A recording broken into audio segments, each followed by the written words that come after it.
Ladies and gentleman, ತಮಿಳುನಾಡಿಗೆ ಅಧಿಪತಿಯಾಗಿ ದಳಪತಿ ಪ್ರಮಾಣ ವಚನವನ್ನು ಸ್ವೀಕರಿಸಿ ಇಂದು ಬೆಳಗ್ಗೆ 10 ಗಂಟೆಗೆ ಮುಖ್ಯಮಂತ್ರಿಯಾಗಿ ದಳಪತಿ ವಿಜಯ್ ಪ್ರಮಾಣ ವಚನವನ್ನು ಸ್ವೀಕರಿಸಿದರು. ರಾಹುಲ್ ಗಾಂಧಿಯವರು ಸಾಥ್ ಕೊಟ್ಟರು ವಿಜಯ್ಗೆ. ಜೊತೆಗೆ ವಿಜಯ್ ಒಂದು ಶಾಕಿಂಗ್ ಸ್ಟೇಟ್ಮೆಂಟನ್ನು ಹೇಳಿದ್ದಾರೆ. 10 ಲಕ್ಷ ಕೋಟಿ ಸಾಲವನ್ನು ನನಗೆ ಬಳುವಳಿಯಾಗಿ ಕೊಟ್ಟಿದ್ದಾರೆ ಈ ಹಿಂದೆ ಆಡಳಿತ ನಡೆಸಿರುವವರು ಅನ್ನುವಂಥದ್ದನ್ನು. ಹಾಗಾದರೆ ತಮಿಳುನಾಡಲ್ಲಿ 10 ಲಕ್ಷ ಕೋಟಿ ಸಾಲ. ಅದಲ್ಲದೆ ಇವತ್ತು ವಿಜಯ್ ಪ್ರಮಾಣ ವಚನ ಸ್ವೀಕಾರ ಸಮಾರಂಭ. ಅದಾದಮೇಲೆ ವಿಜಯ್ ಸವಿಸಿರೋ ಹಾದಿ ಇದೆಯಲ್ಲ, ಅದು ಸಾಮಾನ್ಯದಾಗಿರಲಿಲ್ಲ. ವಿಜಯ್ ಮುಂದಿರೋ ಸವಾಲುಗಳು ಏನು? ಹಾಗಾದರೆ ಈಗ ವಿಜಯ್ ಬಹುಮತ ಸಾಬೀತು ಪಡಿಸ್ಲಿಕ್ಕೆ ಹೇಗೆ ಸಫಲರಾಗ್ತಾರೆ? ಎಲ್ಲ ಅಪ್ಡೇಟ್ಸನ್ನು ನಾನು ಕೊಡ್ತೀನಿ. ನೆಲ ಜಲ ಭಾಷೆಗಾಗಿ ಪ್ರಾಮಾಣಿಕ ಪತ್ರಿಕೋದ್ಯಮ, ನಾನು ಹೇಮ.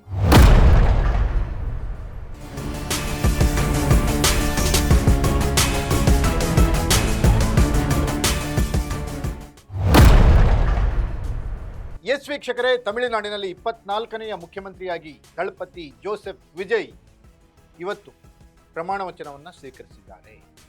ಈ ಪ್ರಮಾಣ ವಚನವನ್ನು ಸ್ವೀಕರಿಸಲಿಕ್ಕೆ ವಿಜಯ್ 4 ಬಾರಿ ರಾಜ್ಯಪಾಲರನ್ನ ಮೀಟ್ ಮಾಡಬೇಕಾಯಿತು.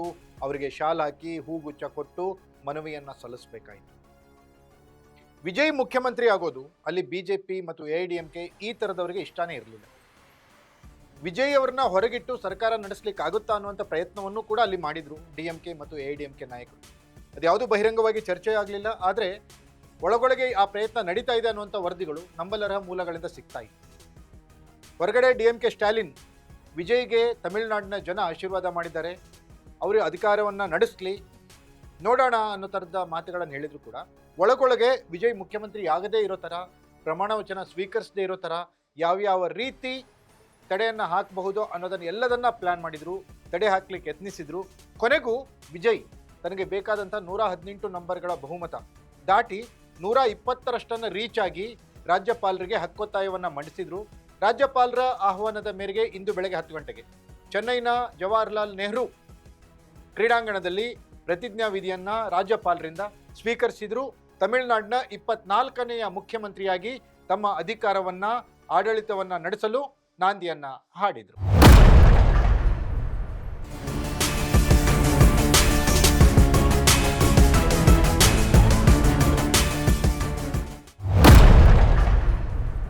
ಎಸ್ ವೀಕ್ಷಕರೇ, ಈಗೇನಿದ್ರು ಗ್ಯಾರಂಟಿ ಕಾಲ.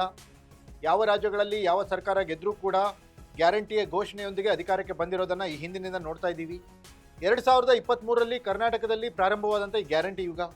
ಕರ್ನಾಟಕದಲ್ಲಿ ಕಾಂಗ್ರೆಸ್ 135ರಷ್ಟು ಹೆಚ್ಚಿನ ಬಹುಮತ ಗಳಿಸಲಿಕ್ಕೆ ಗ್ಯಾರಂಟಿ ಯೋಜನೆಗಳ ಕಾರಣವಾಗಿತ್ತು.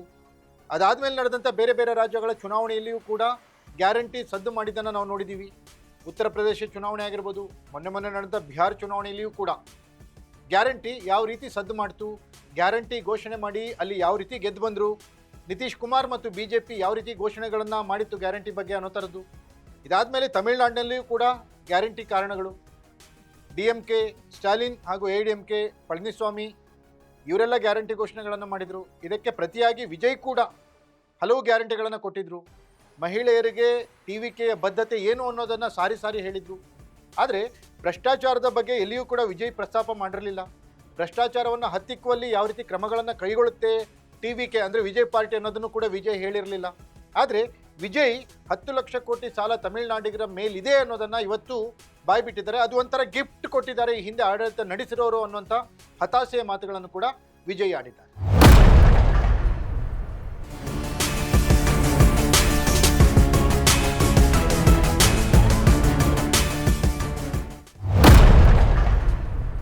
ಎಸ್ ವೀಕ್ಷಕರೇ, ಈ ಬಡ ಹೆಣ್ಣು ಮಕ್ಕಳ ಶಿಕ್ಷಣದ ಬಗ್ಗೆ, ಅವರ ಆರೋಗ್ಯದ ಬಗ್ಗೆ, ಅವರ ಭವಿಷ್ಯದ ಬಗ್ಗೆ, ಅವರ ಜೀವನದ ಬಗ್ಗೆ ಟಿವಿಕೆ ಯೋಜನೆಯನ್ನು ರೂಪಿಸುತ್ತೆ ಅನ್ನೋ ವಿಶ್ವಾಸವನ್ನು ವಿಜಯ್ ಹೇಳ್ತಾ ಇದ್ದಾರೆ. ಜೊತೆಗೆ 5 ಲಕ್ಷಕ್ಕಿಂತ ಹೆಚ್ಚು ಉದ್ಯೋಗವನ್ನು ಪ್ರತಿ ವರ್ಷ ನಾವು ಸೃಷ್ಟಿ ಮಾಡ್ತೀವಿ ಅನ್ನುವಂತಹ ಭರವಸೆಯನ್ನು ಕೂಡ ವಿಜಯ್ ಕೊಟ್ಟಿದ್ದಾರೆ. ಅದಲ್ಲದೆ ಈ ಭರವಸೆಗಳನ್ನು ಏನು ಕೊಟ್ಟಿದ್ರು, ಪ್ರಣಾಳಿಕೆಯಲ್ಲಿ ಏನು ಹೇಳಿದ್ರು, ಆ ಪತ್ರಕ್ಕೆ ವಿಜಯ್ ಇವತ್ತು ಸಹಿ ಹಾಕಿದ್ದಾರೆ ಅನ್ನೋಂಥ ಮಾಹಿತಿಗಳು ಸಿಗ್ತಾ ಇದ್ದಾವೆ. ಮುಖ್ಯಮಂತ್ರಿಯಾಗಿ ಮೊದಲ ಘೋಷಣೆ ಯಾವುದಿರುತ್ತೆ, ಮುಖ್ಯಮಂತ್ರಿಯಾಗಿ ವಿಜಯ್ ಮೊದಲ ಕೆಲಸವನ್ನು ಯಾವುದು ಮಾಡ್ತಾರೆ ಅನ್ನೋದ್ರ ಬಗ್ಗೆ ಈಗ ಕುತೂಹಲ ಹುಟ್ಟಿಸಿದೆ. ಒಟ್ಟಿನಲ್ಲಿ ಮುಖ್ಯಮಂತ್ರಿ ಆಗ್ತಾರೋ ಇಲ್ವೋ ಅನ್ನುವಂಥ ಜಿಜ್ಞಾಸೆ ಇತ್ತು ತಮಿಳಿಗರಲ್ಲಿ. 108 ಸ್ಥಾನಗಳನ್ನು ಗೆಲ್ಲಿಸಿಕೊಟ್ಟಿದ್ರು. 2022ರಿಂದ ಟಿವಿಕೆ ಪ್ರಾರಂಭ ಮಾಡಿದಂಥ ವಿಜಯ್ 2024ರಿಂದ ಪಕ್ಷವನ್ನ ತುಂಬಾ ದೊಡ್ಡ ಮಟ್ಟಕ್ಕೆ ಬೆಳೆಸೋಕ್ಕೆ ಪ್ಲಾನ್ ಮಾಡಿದ್ರು. ಸ್ವತಃ ಅವರಿಗೂ ಗೊತ್ತಿರಲಿಲ್ಲ ಅವ್ರು ಇಷ್ಟು ಸ್ಥಾನಗಳನ್ನು ಗೆಲ್ತಾರೆ, 100ರ ಗಡಿ ದಾಟ್ತಾರೆ ಅಂತ. ಆದರೆ ವಿಜಯ್ ಅಂದುಕೊಂಡಿದ್ದಕ್ಕಿಂತ ಹೆಚ್ಚಿನ ಸಾಧನೆಯನ್ನ ಮಾಡಿದ್ರು. ಈ ಸಾಧನೆಗೆ ಸ್ಟಾಲಿನ್ ಮತ್ತು DMK ಅವರ ಆಡಳಿತದ ವಿರೋಧಿ ಅಲೆ ಕಾರಣ ಅನ್ನೋದು ಮಾತಿದ್ರು ಕೂಡ ವಿಜಯ್ ಅವರ ಜನಪ್ರಿಯತೆಯಲ್ಲಿ ಕೆಲಸ ಮಾಡಿತು.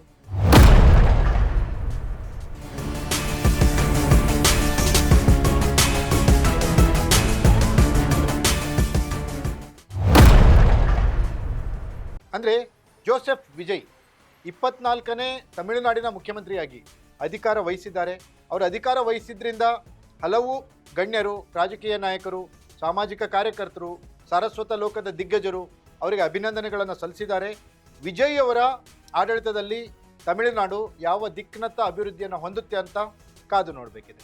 ಇದಾಗಿತ್ತು ಈ ಕ್ಷಣದ ಅಪ್ಡೇಟ್. ನೆಲ, ಜಲ, ಭಾಷೆಗಾಗಿ ನೋಡ್ತಾ ಇರಿ ಫೋಕಸ್ ಟಿವಿ.